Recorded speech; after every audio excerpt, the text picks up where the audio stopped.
Good morning. I'm Christina Thomas. I'm an alumni of the Imagine This Women's International Film Festival of last year, 2022. My film was Worth It, a short film concept. But this year we have a couple of new people from this year. So I'm excited to ask so many questions and get into so many things about their films and just how amazing they were, how beautiful they were, but also just films you just need to see because they're that good. First of all, I want to go around the room and I want you to introduce yourself, your film, and also a log line if you can give it to me. I'm going to start with the first person to my right, Anna. Hi everyone, my name is Anna Dvorak, and our film is Pinch that I did together with Amy Patmore. And our film explores a high school student who battles an eating disorder that she hides from her mother. Thank you. Then I have Alex. Hi, I'm Alex Manessis. I'm here with Amberly Colson, the writer and creator and also star of Sunrise Ruby. Our film is a film of, it's like a fish out of water type of film. It's this crazy, absurd, edgy, bloody comedy. She can go into it even more, but we had a lot of fun doing it and we're very proud of it. Thank you for having us. And then Amber Lee. Thank you, Alex, my star co-star who I wrote the role for. Yes, it's this absurd comedy about a young woman who flees her wedding and goes to Mexico City to live with her adopted father and stepmother and discovers that they may want her dead. So she entangles herself with this very eccentric crime family, and it's this adventure of empowerment. And I wrote the role for Alex, and we're really excited about it. And we thank you so much for watching and for supporting the film. Yeah. Yay. All right, and next, Jamie. Hi, I'm Jamie, and I created Handwritten, which is a animated short documentary that's animated with paper puppetry, and it dives into my personal relationship with handwriting and what it used to mean for people, what it means for people now, and what it might mean to people later. And lastly, Amy. Hi all, I'm Amy from Australia with Anna, except she's in Europe right now. But I am also a part of Pinch. I was the director and actor, and kind of just a little bit about it. It's a story that focuses on a 17-year-old schoolgirl who's struggling with an eating disorder, and it kind of explores mental health and the challenges of that in relationships, how we get triggered by it, how it doesn't always have to be big things that can cause to extreme mental triggers. And yes, I'm really excited to be here and to answer some questions. All right, thank you ladies for doing that for me. My first question for you all is, what was your process on taking on these films? You have animation, you have this person, you have this personal story, and you have this very crazy wild ride story. How did you guys take on these films and just basically get them into production? I see smiles. That means it was probably Okay, well, I'll let Amberly talk about how she got it into production, but I want to say that our film is very wild and crazy, and it's very edgy. We wanted to do something different, and even though it does have this insanity about it, it's grounded in very real. How do I turn that off? A very real problems and struggles that people have. Amber Lee plays this woman who is not 18.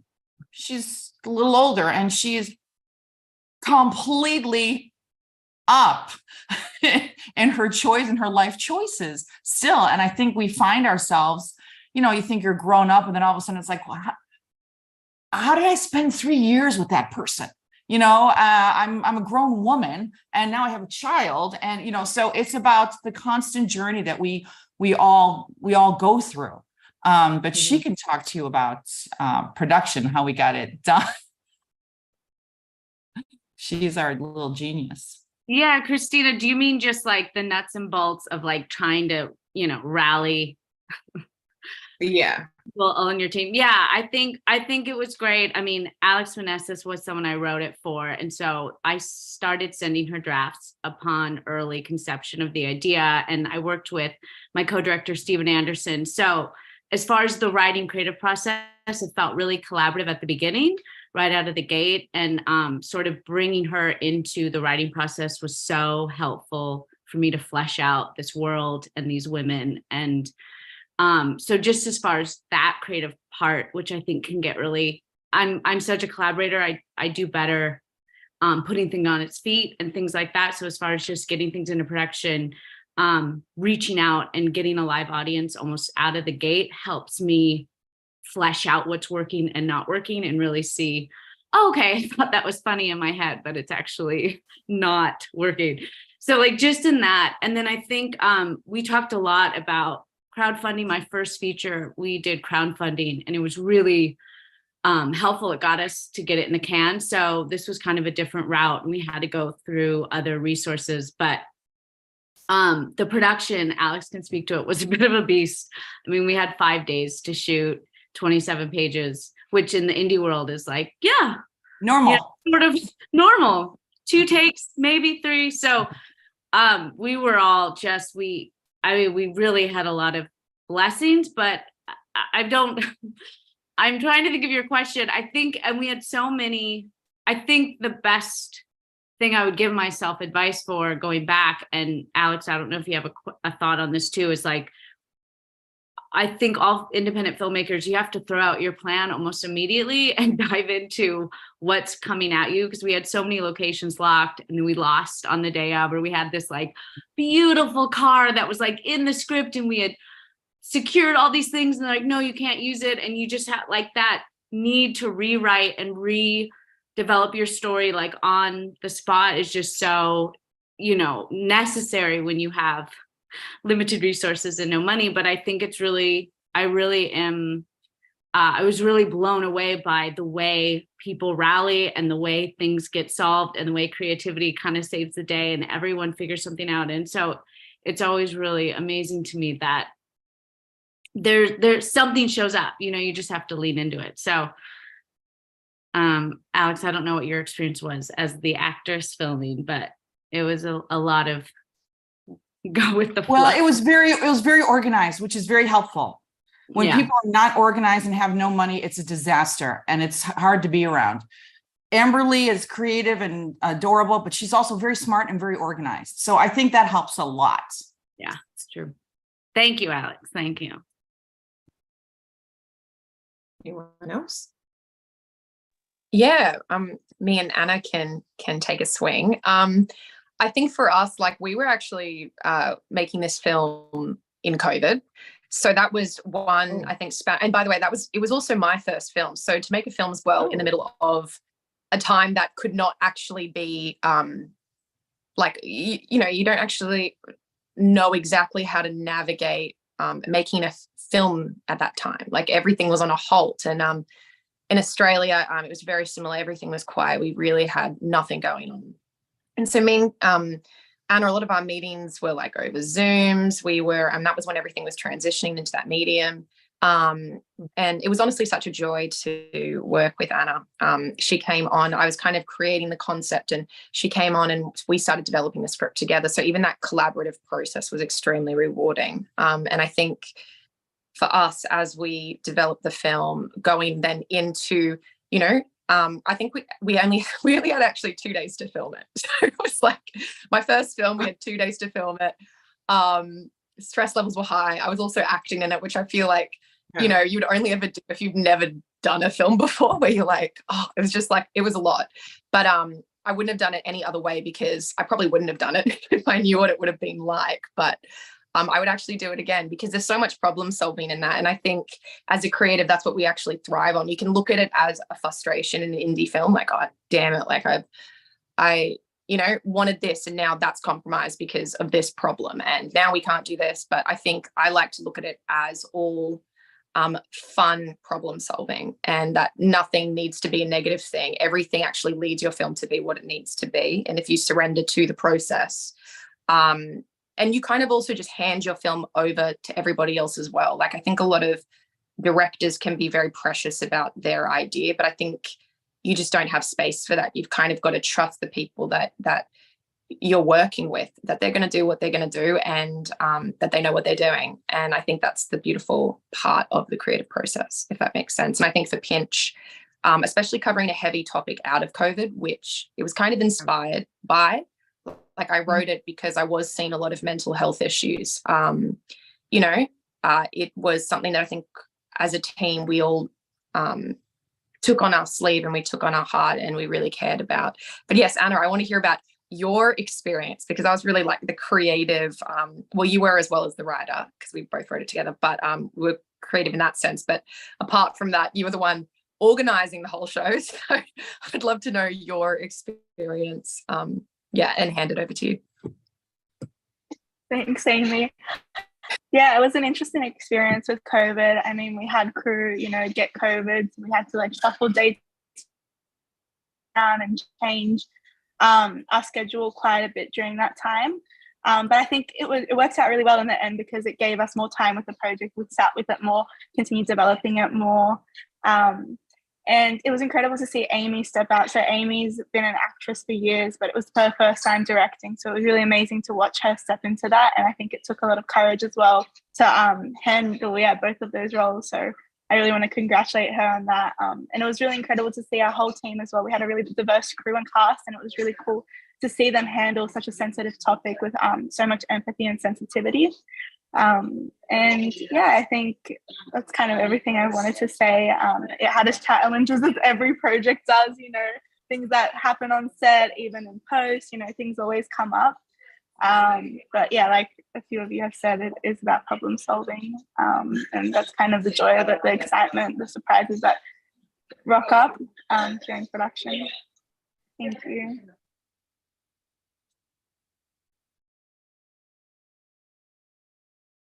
Yeah, I know that Sharon just joined, so I don't know if I should continue or if you want to introduce yourself.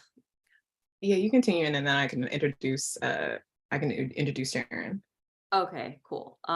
So yeah, for Handwritten, the short film is part of a collection called Handmade Puppet Dreams, which is all different puppet shorts. I believe in the collection that I'm in, mine is the only documentary, but it was all different commissioned puppet artists. So Heather Henson runs that. And so right now it's basically in this compilation called Fantastic Worlds on Amazon Prime Video. And the way I got involved in this is I had actually done a lot of puppetry work for the stage, and then during COVID, Heather Henson wanted to have more films out since like live theater wasn't possible, and there's so many puppet artists that have worked a lot on stage but not on film. So I was part of a cohort of puppetry artists, all working on our own scripts, all producing our work separately. And it was through that commission that a selection of those films were put forth for streaming. And the process itself was interesting because I just really wanted to keep my team very small. I studied visual art, so naturally I have a by default kind of jack of all trades solitary practice. So for that reason, it worked to my benefit in that I had some basic video skills. I could video edit. I had done like video works in the past. I was able to animate and create all of the items on my own. And then I got to have some assistance for just finishing up illustrations with me and puppeteering. And I also had a storyboard collaborator as well, which helped us keep to deadlines and all of that. So in the end, it was a collaborative effort, but it was a very, very tight team. And and also the composer I worked with too. So everything's originally scored. That was a great collab. Matt Chilton works on a lot of my stage works as well. And for this one, we were like, oh, it'd be cool to have sort of this nostalgic feel, because a lot of the film kind of focuses on my like childhood writings too. Like I've never had a consistent writing style, so the film yeah, has real life scans of my work there. And then he was like, we can use that sound motif, like that melody throughout the film with different textures based on what we're covering. So different like emotional threads, but the same sort of like melodic motif. And then we can use for the sound effects like things with writing or paper. So even like the moment where you have a gear that's turning, this like metal gear in the film, that gear sound is like actually paper rubbing against each other, where it's like, so I don't know, we had a lot of sort of fun with both the music and sound and the visuals, but it was a very tight production. Like once it was storyboarded, it was just, you know, building everything and putting it on camera, and the narration was all done in post. So once I had the script ready, I just recorded that in one go. It was quite straightforward.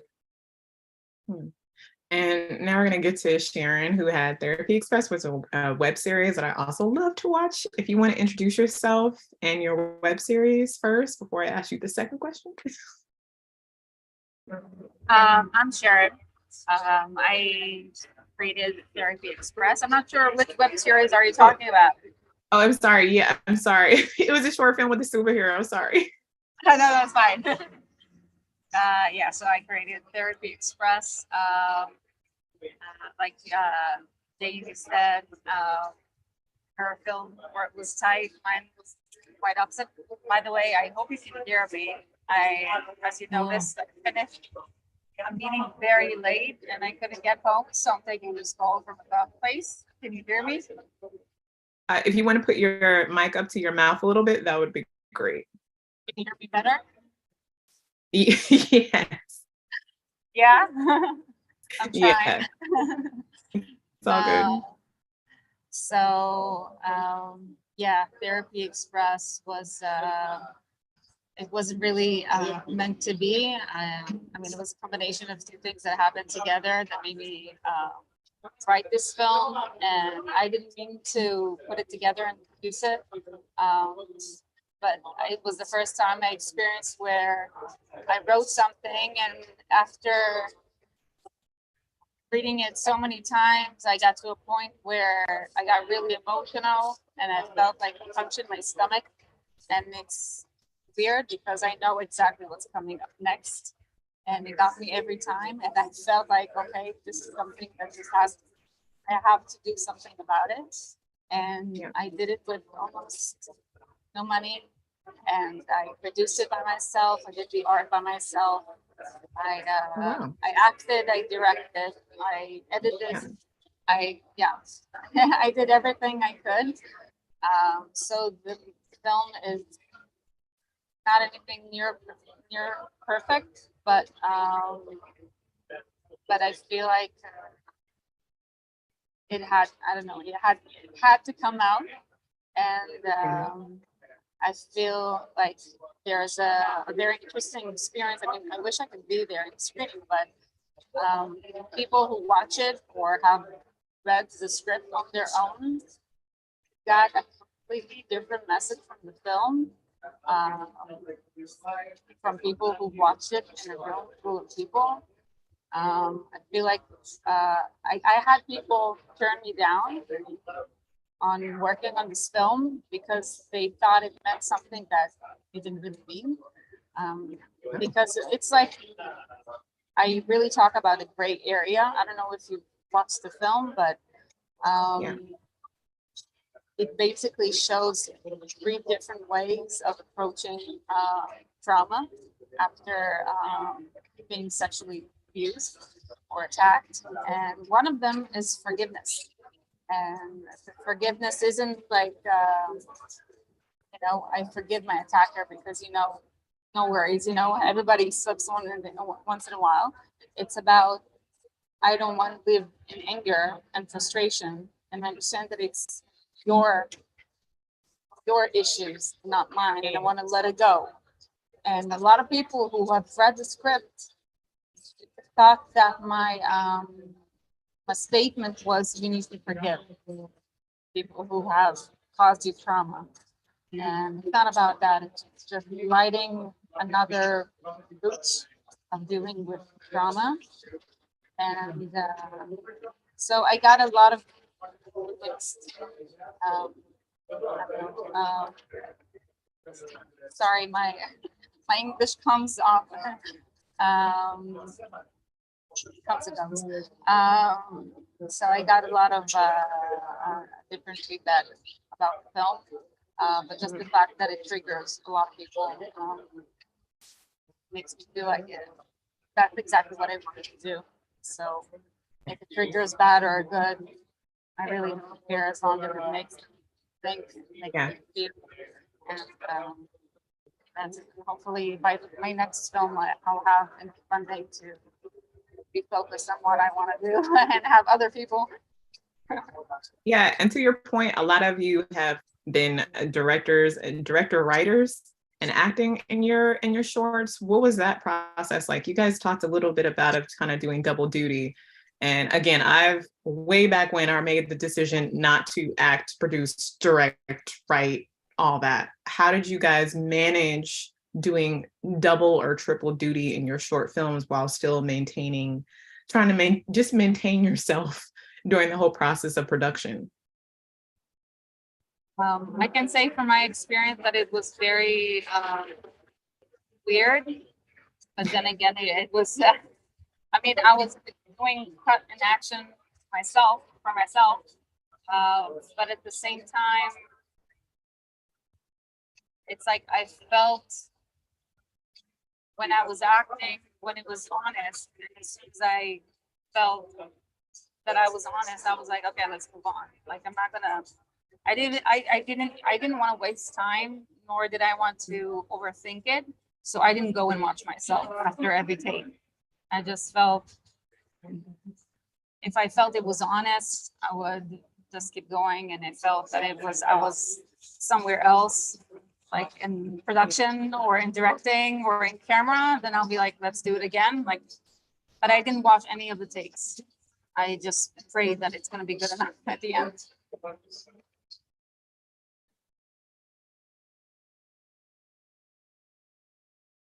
Any other ladies? Amberly, I didn't direct it. I was just an actress and did some producing, but Amberly did everything. I would say that, Alex, thank you for offering my organization skills. I do think preparation for me was everything. I co-directed with this amazing, I don't even know what to call him, but Steven Anderson is someone both Alex and I know. So once we were actually shooting, we all leaned a lot on him and his direction, as far as I was able to kind of, with co-directing, you can kind of lean. So, but yeah, I think going into it, being super prepared, we had talked a lot, Steve and I talked a lot about like kind of having a playbook. And so I don't know anyone who's done the same thing, but it's really helpful we just literally knew what every scene was about and what we were going after. And if that didn't work, maybe other things to try. And so I think when you're pressed for time and, there's going to be a lot of variables, it was helpful to just have some. I think for me, I like to lean on preparation and then you have to throw it out the window anyway. But I would say being really prepared and organized and kind of understanding, your story and what you need to get from everyone, especially we had such an ensemble piece. So I would say preparation really helped, and leaning on the team that I think Amy and Anna, you guys were talking about that, like the joy and the happy blessings that come from collaboration. So I would definitely think that's a huge part too.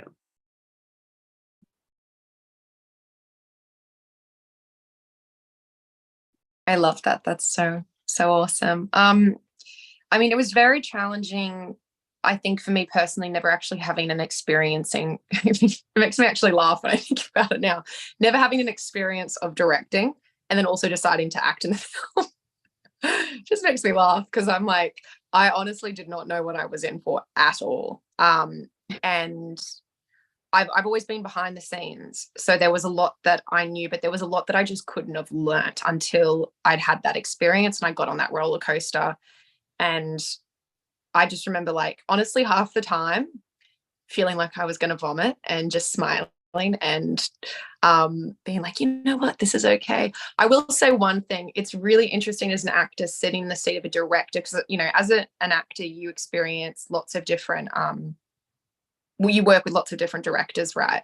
And it made me realize that, like, directors don't really have an excuse to treat their crew badly because I was like so extremely stressed, but I still respected people. And so that was a really interesting kind of healing experience for me as an actor where I think I got a little bit of like, oh, wait a minute, like, you know, on sets, we actually can create positive environments. And that was really inspiring because I think sometimes there can be this like attitude of like, well, this is just the way that it is and we've got to get things done. But me and Anna from the get-go, our whole thing is that like people's health matters because we were coming out of COVID. So people had mental health issues. There were people that were struggling mentally. And so it was extremely important to us that we weren't just going to run out. And especially because, you know, for us, we really were trying to highlight female talent in the industry. And we wanted to create a safe experience. And so we actually had some experiences where we had some conflict because certain people didn't want to work with certain people. And we had to be really, we had to navigate these things with a lot of grace. And that was an interesting experience, but definitely wearing those two hats on that day is something I actually know if I want to do again, I would probably bring, to be honest with you, a co-director on where I literally, I get them to pretty much direct most of the day because it is a very difficult thing when it comes to shots. Like I wasn't able to actually watch the footage. So, you know, I too kind of felt like I had to just hope that the shot was okay. But working with very limited time, but then also being the performer, it was honestly the most educational experience. And I actually would not complain about any of that stress or it was all a gift because at the end, the amount of learning that came from that and the amount of like we were talking about that collaboration, the fact that sometimes you just have to like surrender and trust the process and trust, you know, me trusting Anna was a huge part of it, is trusting like, did that work? And she'd be like, yeah, it's good. And we'd be fine. And also just trusting, like, especially with the amount of problems we had to solve it being COVID and losing a lot of different like people that were meant to be involved that weren't able to at very short notice and just constantly pivoting. Yeah. So I think about those multiple hats, again, it's like, I would actually say you can look at it. And on the day I kind of had this perspective, I'm in it now. I've got no other choice. I've got to get through this. And it was actually one of the most rewarding experiences by the end because we did it. And I was like, I was kind of faced with this obstacle where it was higher than what I knew my capabilities to be. And then by the end of it, I proved myself wrong. And isn't that the most amazing thing we can possibly ever do is, you know, surprise ourselves. And I think that was a huge reward, but working with Anna as well. And I wouldn't have been able to do without that support because I think wearing those multiple hats can be very challenging and it can be creatively compromising if you don't know how to switch gears and really be present with the one thing. Very hard actually editing your own performance as well as an actor. That'll teach you how to act. I'll tell you that much. That will teach you how to act is editing your own performance. And we had an amazing editor, Tim, that me and Anna absolutely adore. And yes, he's a big part of what actually made Pinch what it is today as well. But Anna, what about you? What was your side of the narrative story coin? What do they call it? Yeah, I think for me it was a bit easier, you know, managing the two roles of like producer and writer. I was first AD as well during production, but I could just, you know, kind of focus on being first AD on the day. But yeah, I think it just takes also that kind of consistency of like, okay, now I'm going to put on my writer's hat and just focus on the creative, focus on the writing. And then, you know, kind of wearing that other hat and being like, okay, well, now let's focus on that producing and focus on what needs to get done. And I think, yeah, having people that you can trust around you helps make that easier, makes that process easier, wearing multiple hats. If you have other people that you're collaborating with that you can trust and that you work well together. Yeah, so I think that's what I would say. And communication being key as well. If there's something that you need help with or you're struggling with, because eventually if you're wearing lots of hats, sometimes you'll need help or extra support or someone to lean on. So I think communication was key, and that's one of the things I adore about Amy. She's such a great communicator. So that was really easy to communicate with her and work things out together. Yeah, so for Handwritten, I directed, wrote, and narrated it. And then I guess I technically acted in that, like the first scene is a montage of me just flipping through books, but I don't have dialogue, and it really is nothing compared to what all of you had to do for the live action works. So yeah, like for me, it was really important to work within boundaries. And I learned that, well, first of all, I just needed to do that because I had other projects happening at the same time where I was also wearing a lot of hats. And I also did do like a live action. Well, technically my film is live action in that it's like filmed paper puppetry, but it feels like animation. But I had this other film that I had directed with actors, like humans and not puppets.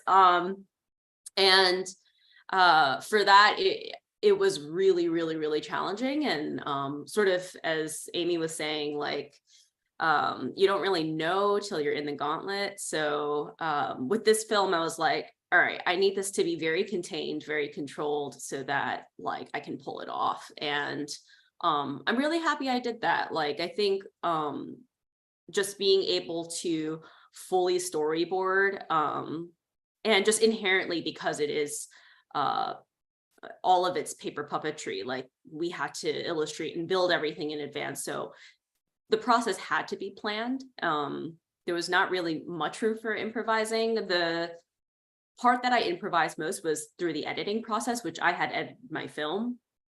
So there I was able to, like punch in and like rotate images as I needed, like kind of do some of the, I guess, like camera movement through editing, since really even with the camera, I kept it all stationary with very even lighting. So I could just pare down all these factors because I was really just shooting it on my own.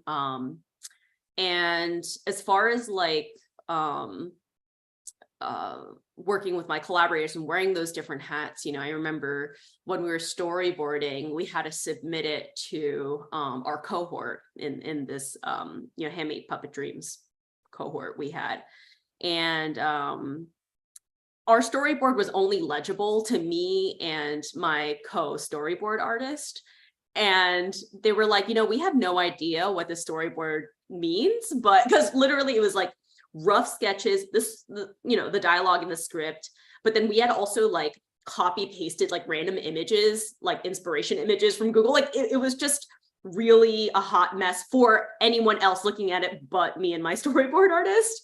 But I'm actually glad we didn't translate what we were doing for other people, because you're not working on our film, I mean, they were consulting and that's great, but we're like, trust us, like we know what we're trying to say to each other. And we've had these conversations, and like, I'm not publishing the storyboard, I'm publishing the film. So I think like picking and choosing the way you work and just doing enough to communicate with your collaborators on what works for you, and not thinking so much about like the right way to do it, as long as it is the right way for you and your collaborators and you're communicating and it's clear, I think that's fine. Because I think, in the past they were like, oh, you should also like submit an animatic and like do XYZ to get to your film. And we're like, we don't want to do an animatic, like we kind of know what's going on right now. And just like trusting our gut and being like, we only have so much time and we're going to like boil it down to the essentials.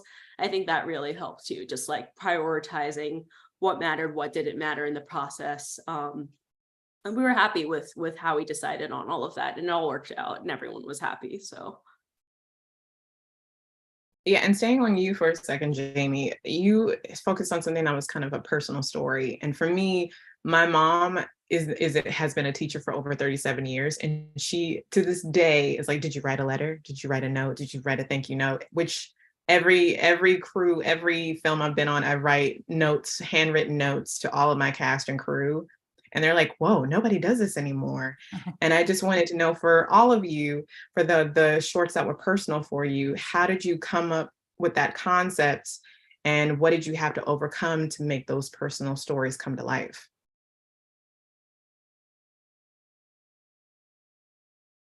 Wait, sorry, was your question, can you repeat your question again? Yeah, just because a few of your stories were personal stories. How did you get the concept of wanting to do something personal and having it come to life with the difficulties of understanding this is a personal story, I'm putting it on screen for people to see? How do I do this in a way that is going to translate to the audience? Because I know you were talking about how you were explaining the concept, you were prepping the work, you were trying to translate, like, this looks like this, but it's going to come out like this. Yeah, I guess I'll start. Yeah, for me, I mean, they were all my real childhood writings that were being scanned. And I like the whole thing was inspired because I noticed I had such inconsistent handwriting, I've never had a style. So off the bat, there's that question, like personal question to answer of like, why am I like that? Is that normal? Does that matter? And then how did people, I think it unraveled from that first question of like, why don't I write consistently? And that became like the basis for research on extrapolating and trying to figure out like what handwriting means to other people, why other people write the way they write, what's the motivation of handwriting, and like now that everything's so digitized, like what does it mean to us now? Like it kind of unraveled a whole bunch of other questions. And I think what was nice was I was able to start with the personal and then use that to like travel back and forth in time and like talk, like kind of just convey how how people have thought about writing like throughout society. And so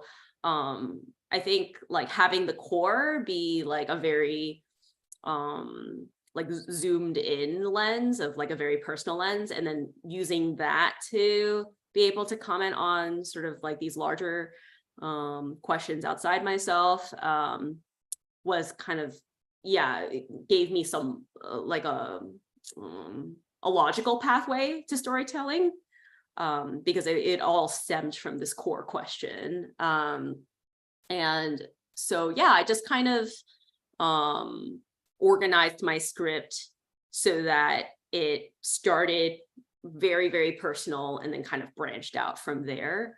And like a lot of people have seen the film and then come up to me to, share their own thoughts on and how it's been relating to them. And that's been really nice. Like, I think anytime you share a personal story and other people can relate to it and you like bring it into like a broader narrative, it's always rewarding. Can I ask you a question about handwriting? I come from a different generation than all of you, and we had to practice handwriting when I was younger. We had to practice cursive and all that. And it was a very big part of my life growing up, writing thank you notes, writing down notes. And now that everything is digitized, they're saying that these generations, or your generations and younger generations, are having a sort of anxiety because writing is very tactile. When you write something down, you get it off your mind and your body gets rid of it. It writes it down. And when you do it on a computer, it's still just sort of out there. It's like you don't really own it. So did you find that pathway? I mean, was that part of your storytelling? Is that part of what your whole gig, your whole thing? I mean, the film, shares why handwriting is still useful, but it also acknowledges that there's you know, I'm not like a technophobe, you know, so it does acknowledge why like typing, for instance, is just really accessible for people. And obviously there's a lot of possibilities with that are not possible with writing by hand. But yeah, I mean, hopefully you can catch the film. It's available virtually through the festival. And then beyond that, it's on Amazon Prime Video under Fantastic Worlds. And those are exactly like the questions that I asked myself. And as far as, yeah, Christina, you mentioned like the handwritten letters and things like that. Like, yeah, like I don't really recognize my own like best friend's handwritings and stuff just because I don't really see their handwriting. So it's always really nice to get like holiday cards or snail mail. I have a selection of friends who are actually into that. But yeah, like I think it's actually still very prevalent, maybe not in film, it sounds like, but in like the theater communities, writing all like basically cast and crew thank you letters at the end is still pretty much the norm, I would say, in theater. But you know, theater is an ancient craft, so maybe that's why. Yeah. All right. Well, I'm sorry, guys. We now have to end our talk. It was so great talking to you. I have a whole bunch of other questions I wanted to ask you, but for now, again, I want people to watch your films. Go look for them. Again, thank you to the short films Pinch, Handwritten, Therapy Express, Sunrise, Ruby. Oh my gosh. You guys made such, again, amazing films, and I can't wait to see what's coming next from you all. Again, I'm Christina Thomas, alumni from last year.